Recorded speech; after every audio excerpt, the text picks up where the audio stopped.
देवाचे भजन. मायबाप हो, भोजन केल्यानंतर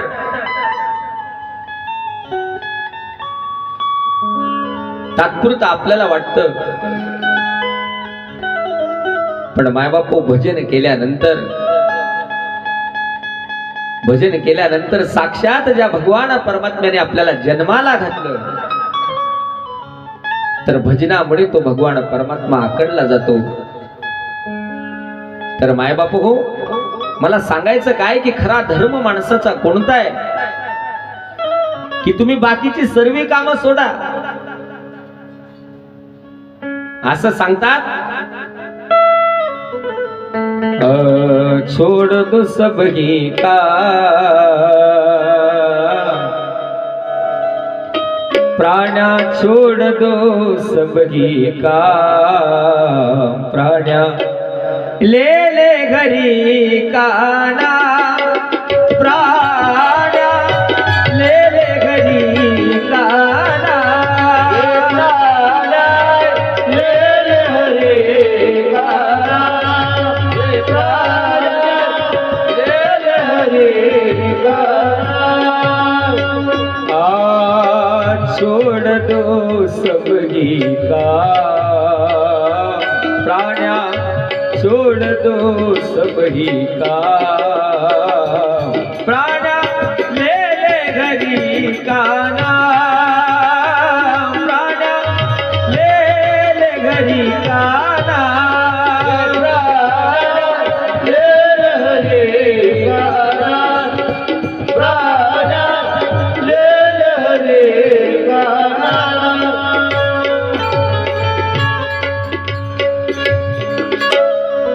सर्व काम सोडा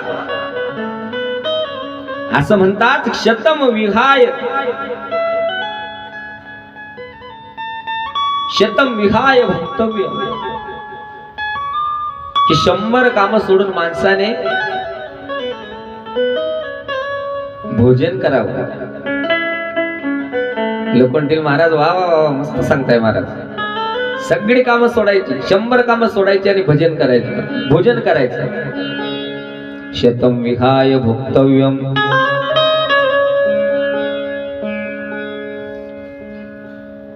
सहस्रम स्नानमाचरेत. 100 काम सोडून माणसाने भोजन करावं. कारण पोटामध्ये जर अन्न असेल तर भजन करायला ताकद येते.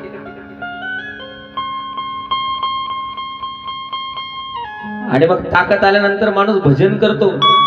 नाही हो महाराज, कशाचं भजन, झोप लागते झोप. मला सांगा, जास्त भोजनही कामाचं नाही. म्हणून सांगितलं जातं, अति सर्वत्र वरदे. कुठलीही गोष्ट अति झाली म्हणजे त्या ठिकाणी माती होते. आणि म्हणून ती म्हण प्रचलित आहे, अति तिथं माती. म्हणून मायबापू त्याचीही अति नको. सहस्रम स्नानमाचरेत, 1000 काम सोडून माणसाने स्नान करावं.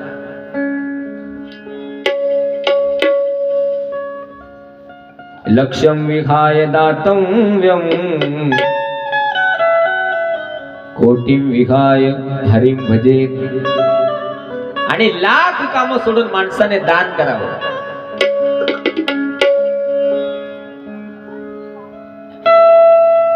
शंभर काम सोडून भोजन करावं, 1000 काम सोडून स्नान करावं. आणि मायबाप हो, 1,00,000 काम सोडून माणसाने दान करावं. काही काही लोकांच्या जीवनामध्ये दान म्हणून राहतच नाही. पण मायबाप हो, आपल्या अंतःकरणाच्या शुद्धीसाठी, आपल्या धनाच्या शुद्धीसाठी दान अतिशय महत्वाचं आहे. मग दान असं कुठेही करायचं का? तर मायबापू अशा ठिकाणी दान करा की त्या तुमच्या दानाचा विनियोग चांगल्या कार्यासाठी झाला पाहिजे. अशा ठिकाणी दान द्या की की ते दान तुमचं सत्कार्यासाठी वापरलं जाईल.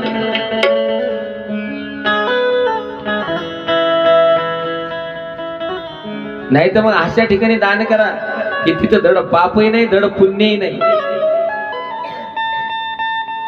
कारण मायबापू दानाने धनाची शुद्धी होती.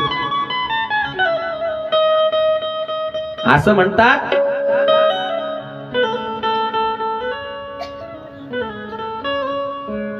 की माणसाने 3 ठिकाणी रिक्त हाताने कधी जाऊ नये. एक आहे संत, एक आहे ग्रंथ आणि एक भगवंत. तर मायबापू या 3 ठिकाणी माणसाने कधीच रिकाम्या हाताने जाऊ नये. कारण यांच्यामध्ये खूप मोठं सामर्थ्य आहे. मायबापू ग्रंथाचं दर्शन घेत असताना कधीच रिक्त हाताने घेऊ नये. पत्रम पुष्पम फलम तोयम योमे भक्त्या प्रयच्छति. की त्या ठिकाणी आपण काही ना काही ठेवलं पाहिजे.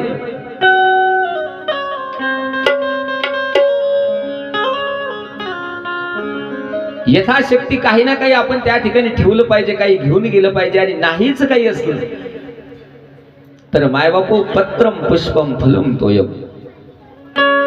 कारण मायबापू हो, ग्रंथाला कधी ग्रंथ समजू नका. तो ग्रंथ नसून साक्षात जे पुराण आहे, जो ग्रंथ आहे, तीच प्रत्यक्षात त्याचं स्वरूप आहे. हे नर्मदा पुराण जे आहे मायबापू, हे साक्षात माता नर्मदेचं वाङ्मयीन स्वरूप आहे. आणि म्हणून मायबापू हो, आपल्याला नाहीच काही जमलं, एखाद्या वेळेला कथेला नाही येता आलं, एखादं सत्र तुमच्याकडून चुकलं, ठीक आहे, पण या ग्रंथाचं दररोज 7 दिवस दर्शन तरी घ्या. कारण दर्शनाने सुद्धा माणसाचे पाप ताप त्या ठिकाणी नाहीसे होतात. आणि मायबापू अशा सत्य कार्यासाठी, अशा धर्म कार्यासाठी आपल्या जीवनामध्ये दान महत्वाचं आहे. आणि म्हणून सडळ हाताने सर्वांनी दान करायचं. कारण इथं केलेलं दान हे वाया जात नाही मायबापू. नर्मदा मैया की जय. तर मायबापू हो, 1,00,000 काम सोडून माणसाने दान करावं. आणि मग कोटीम त्यक्त्वा हरिम भजे. आणि सज्जनांनो, कोटी काम सोडून माणसाने भगवान परमात्म्याचं भजन करावं. आणि म्हणून करा सर्वांनी भजन. नर्मदा मैया तेरी होवे जय जयकार. नर्मदा मैया तेरी होवे जय जयकार. नर्मदा मैया तेरी होवे जय जयकार. नर्मदा मैया तेरी होवे जय जयकार. नर्मदा मैया तेरी होवे जय जयकार. नर्मदा मैया तेरी होवे जय जयकार. नर्मदा मैया तेरी होवे जय जयकार. नर्मदा मैया तेरी होवे जय जयकार. होवे जय जयकार तेरी होवे जय जयकार. होवे जय जयकार तेरी होवे जय जयकार. होवे जय जयकार तेरी होवे जय जयकार. होवे जय जयकार तेरी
उदरम भरिणो जीवावराका कूटभाषिणः. पुराणकार सांगतात की प्रत्येक त्या ठिकाणी आपलं उदर भरण्यासाठी धडपड करतोय. मायबाप हो, आई वडील सुद्धा मुलांना तेच शिकवतात. या कलियुगाची परिस्थिती सांगत असताना सांगतात की आई वडील सुद्धा मुलांना तसंच शिकवतात. काय शिकवतात की बाळा चांगला शिक, चांगला अभ्यास कर, चांगले पैसे कमवशील. मायबाप हो, आपलं पोट भरण्याचं आई वडील शिकवतात. पण अरे ज्याच्यासाठी हा सुंदर असा नरदेह मिळालेला आहे, मग त्याचं भजन आपण कधी करायचं? आणि त्या भजनाला आपण त्या ठिकाणी मुकलेलो आहे. मायबाप हो, प्रत्येकाचा धर्म आहे. माता पिता वही बालक बुलावही, उदर भरण सोयी धर्म शिकावही. सगळ्यात महत्वाचा धर्म जर माणसाचा कोणता असेल तर मायबापो तो आहे सत्य धर्म आहे. प्रत्येकाने सत्याने वागलं पाहिजे. असं म्हणतात की एखादी व्यक्ती जर 12 वर्ष आपल्या जीवनामध्ये सत्य बोलली तर मायबापो त्याने बोललेलं जेही काही बोललेले ते सत्य व्हायला सुरुवात होते. सत्य प्रतिष्ठायाम क्रिया फलाश्रयत्व, की त्याची प्रत्येक क्रिया ही सत्य व्हायला लागते. मग कोणाला जर तसं वाटत असेल की आपण जे बोललं ते खरं झालं पाहिजे तर 12 वर्ष सत्य बोला. तुम्ही म्हणाल महाराज असं नाही काही, आमच्या गावाला काही काळ्या जिभेची माणसं आहे. असं म्हणतात की ज्यांची जीभ काळी असते म्हणे त्यांनी जे बोललं ते होते. मायबापू तसं काही नसतं. आमच्या घराशेजारी एक माणूस आहे, त्याने गरम गरम चहा अशी तोंडाला लावली आणि निवडणुकीमध्ये एक जण निवडून आलेला होता. त्याच्या पत्नीने त्याला चहा दिली, निवडून आला. त्याने ती निवडून आलेल्या माणसाची रॅली निघालेली होती आणि इकडे या माणसाला त्याच्या पत्नीने मोठा कप भरून चहा दिला. चहा दिला तर त्या लोकांनी त्या आनंदाच्या भरामध्ये सुतडी बॉम्ब पेटवला होता. तर तो बॉम्ब फुटण्याची घात आणि याला कप तोंडाला लावण्याची घात एक झाली. काय झालं, सगळी चहा त्याच्या तोंडात गेली. मला सांगा काय अवस्था झाली असेल त्याची. त्याची जीभ काळीच पडली. मायबाप हो, या गोष्टीवर विश्वास ठेवायचा नाही. आपल्याला शास्त्र काय सांगतं, आपलं पुराण काय सांगतं, की पुराण म्हणजे सामान्य गोष्ट नाही, तर ज्या महात्म्यांनी त्याचं लिखाण केलं ते महात्मे का तुमच्या आमच्या सारखे शाळेत शिकले होते का? तर मायबाप हो, समाधी अवस्थेमध्ये त्यांना जे ज्ञान प्राप्त झालं, त्या देवतेची अनुभूती आली, ते दिव्य ज्ञान त्यांना प्राप्त झालं आणि तेच त्यांनी या पुराणाच्या माध्यमातून लिहिलेलं असतं.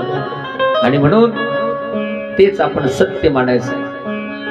ते शब्द आपण प्रमाण मानायचे. कुठल्याही गोष्टीवर विश्वास ठेवायचा नाही. की पुराण जे सांगेल, शास्त्र जे सांगतं तेच सत्य आहे.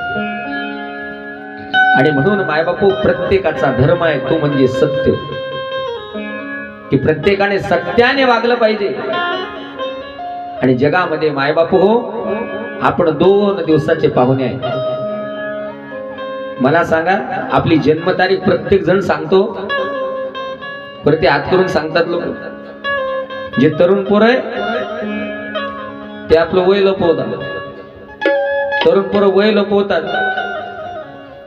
आणि जी वृद्ध माणसं आहे ते आपलं वय आहे त्याच्यापेक्षा जास्त वाढवून सांगतात. मायबाप ते सांगता येत आहे.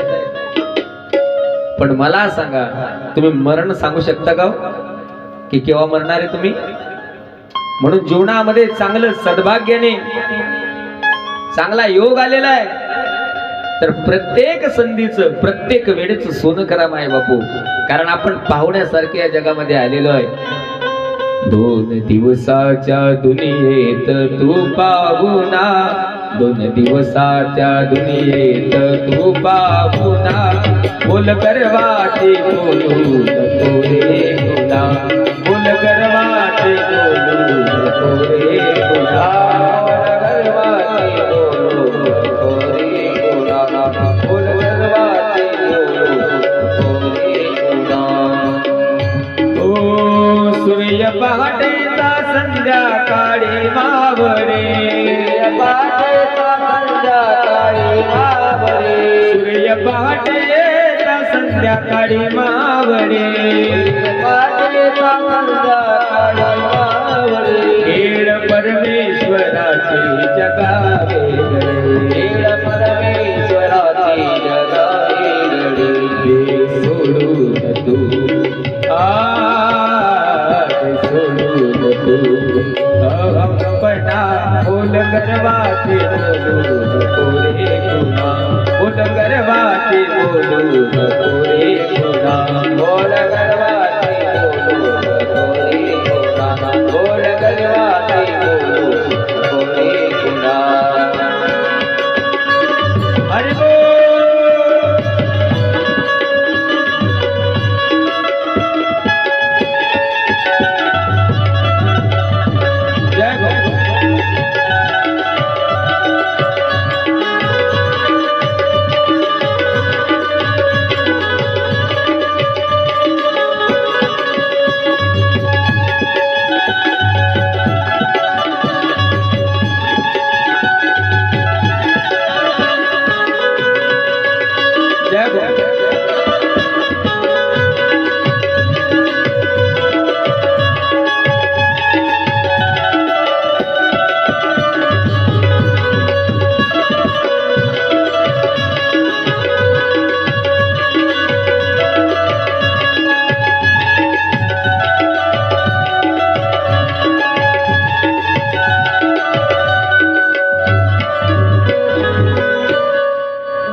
बोल गर्वाचे बोलू नको रे कुणा. मायबाप हो, 2 दिवस राहायचं, केव्हा मरणार आहोत त्याची कुणाला शाश्वती नाही. आणि म्हणून आपण एकमेकांचा द्वेष करायचा. मायबाप हो, आला श्वास गेला श्वास, देवा तुझे रे तंत्र, अरे जगणं मरण एका श्वासाचं अंतर, केव्हा म्हणून सांगता येत नाही. आणि म्हणून मायबापू सत्याच्या मार्गाने चाला. आपल्या स्वार्थासाठी खोटं बोलू नका. कारण मायबापू हो, प्रत्येक युगामध्ये भगवान परमात्मा अवतीर्ण होतो. कृत, त्रेता, द्वापार आणि कली. तर या कली युगामध्ये, द्वापार युगामध्ये भगवान श्रीकृष्णाचा अवतार झाला. त्रेता युगामध्ये भगवान प्रभू रामचंद्रांचा अवतार झाला. आणि कृत युगामध्ये भगवान वामनांचा अवतार झाला. मायबाप हो, तर प्रत्येकाने त्या ठिकाणी धर्मासाठी अवतार घेतला. आणि मग या कलियुगामध्ये तर मायबापू साक्षात भगवान शिव, प्रत्यक्षम शिव एवही, तर त्या नर्मदेच्या रूपात भगवान शिवांनी अवतार घेतलेला आहे. तर मायबापू, त्या शिवांचं स्वरूप कसं आहे पहा ना.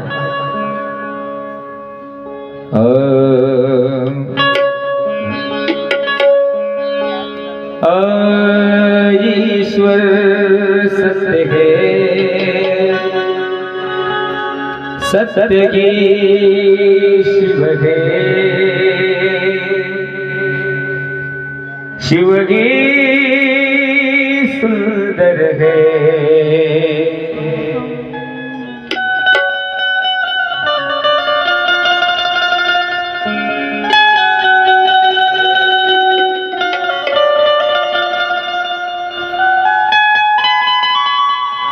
शिवगी सुंदर है जागो उठ कर देखो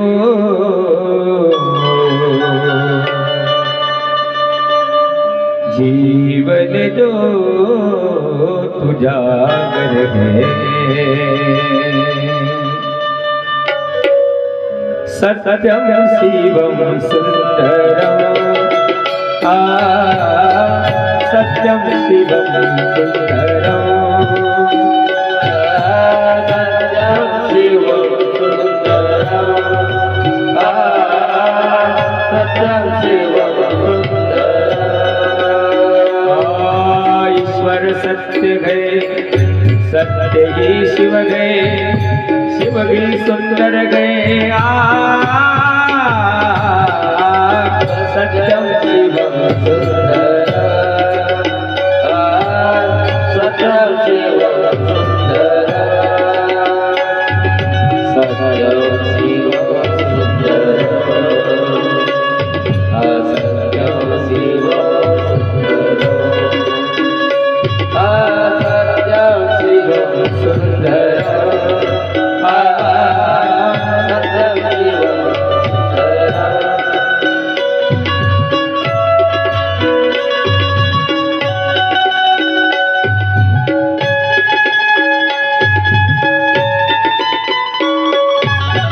जय हो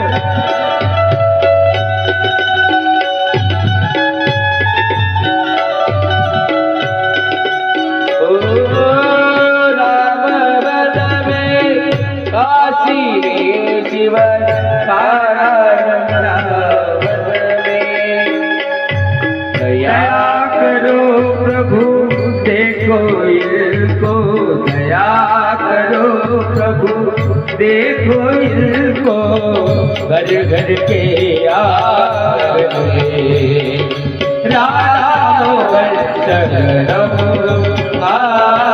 सत्यम शिवम सुंदरम सत्यम शिवम सुंदरम सत्यम शिवम